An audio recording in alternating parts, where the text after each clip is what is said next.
Hey everybody, and welcome to Chris's monthly morning breakfast thoughts. Today for breakfast,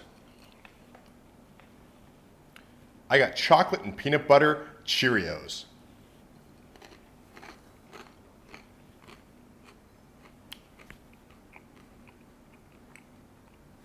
The thing about these Cheerios is they actually taste a little bit more peanut buttery than chocolate. I don't even know if I could taste chocolate. It tasted just more like pure peanut butter. Having said that, they're really good. So I guess what I'm saying is I like peanut butter cereal. And this might actually be the first peanut butter cereal I've ever tasted. I know there's a few out there, but they're not as common as chocolate cereals. So maybe we should seek out more peanut butter cereals, and maybe all you cereal companies out there should start making more peanut butter cereals because it actually kind of works. Well, why don't we take a look at the news?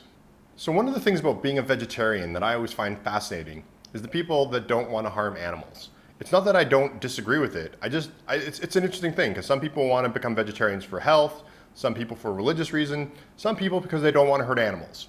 So generally the first thing you think about is, oh, I want to become a vegetarian. The thing is, science is kind of changing that a little bit. So what they've started to do is produce things that are made in labs but are meat or meat-based products or animal-based products that are made in labs, so no animals are actually used. A while back there was a hamburger that was made that cost thousands of dollars because it was the first ever lab-grown meat for a hamburger, and it kind of grossed everybody out.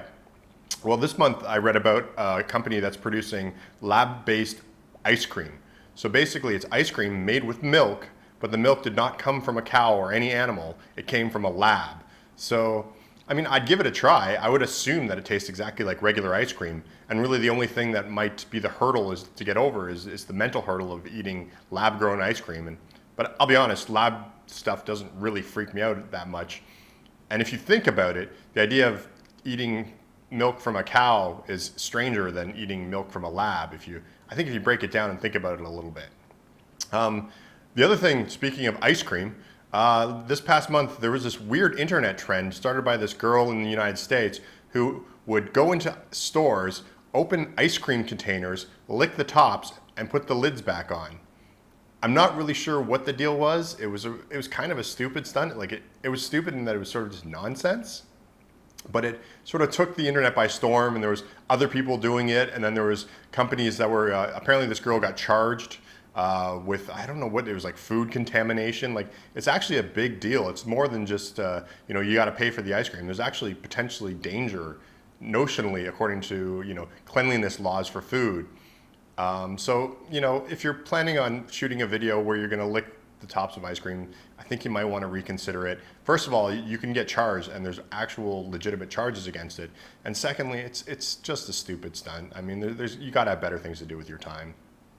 The other thing that came up a few times this month is U.S. stores that are based on Asian stores. So there's the Konbini, which is the sort of Japanese store, and then there's also Korean grocery stores. They're starting to pop up in the United States. So whether they're actually brands from Asia that are started moving into the United States and offering what they would in Asia, or whether they're just sort of people creating these sort of experimental artistic stores selling Asian products and selling them in sort of the Japanese or Korean corner store way. It's become a trend in the U.S. and I think that's kind of neat. I kind of like the idea of like corner stores from other parts of the world in my neighborhood. One of my favorite things to do when I'm back home in Canada is I love to go to the different I like to go to like Indian grocery stores and Asian grocery stores, just to sort of see the different products and all that. So I think this is kind of a neat idea, as long as it isn't too tongue-in-cheek. Like, you have to take it seriously. You have to actually sell the products. And I guess there's some argument saying that, are you exploiting this culture, or, do you like it?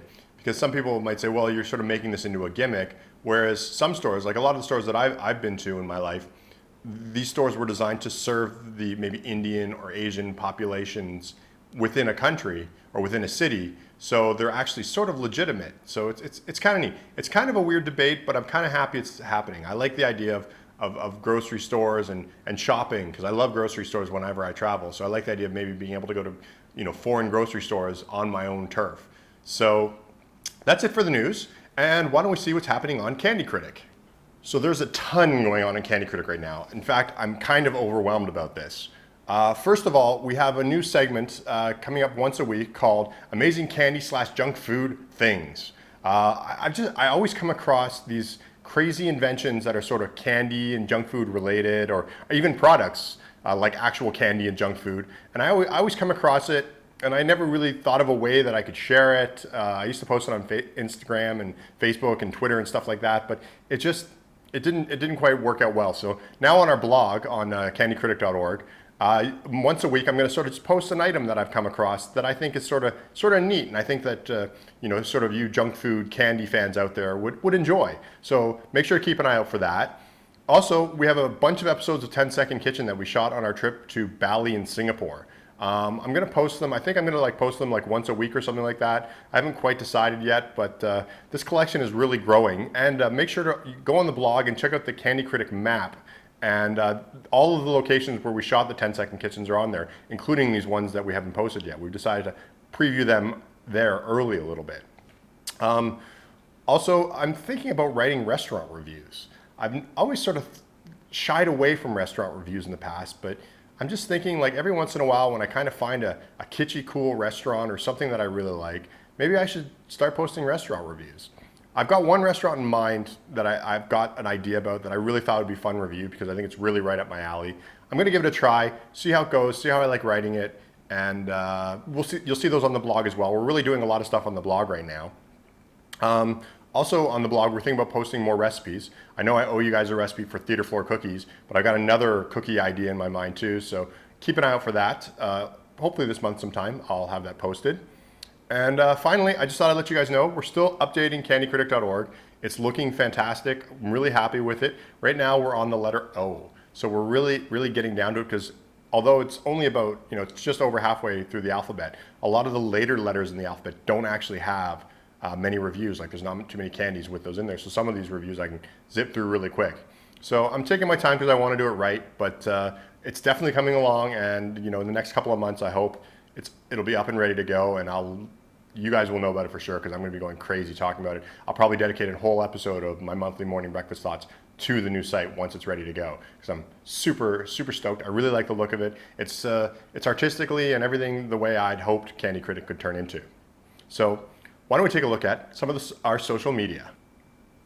As always, you can follow us on Twitter @CandyCritic, or you can go to candycritic.org and find links to all of our other social media, including Facebook, Tumblr, Instagram, all that kind of fun stuff, where we're posting all the time, including recently we posted a whole thing about our bug eating experience, which is going to be our future episode of Chris, Why Would You Eat That?, which is coming up on our YouTube channel. So make sure to, if you see a video for our YouTube channel, click on the YouTube link, go there and make sure to subscribe to our channel because we're hoping to get a few more people that are subscribed. I know some of you are watching this, but I don't know if you're all subscribed to it, so that would be very helpful. In fact, if you're watching this video, there's a subscribe button below, so make sure to click it. But also make sure to follow us on Patreon, patreon.com/candycritic. There you can help support the website. You get all kinds of stuff, like you get some of the videos ahead of time. You get a Friday video every single Friday. You get previews, you get pictures, you get fun stuff. And depending on what tier you join, you might even get some bonus stuff, including some candy sent to your front door from the Candy Critic. So that would be great if you could support us, but if not, it's fine. Just make sure you follow us on some of our social media, and you know what, just make sure you read whatever you like and have a good time. But thanks for watching this, and thanks for watching all the stuff you watch, and we'll see you next month.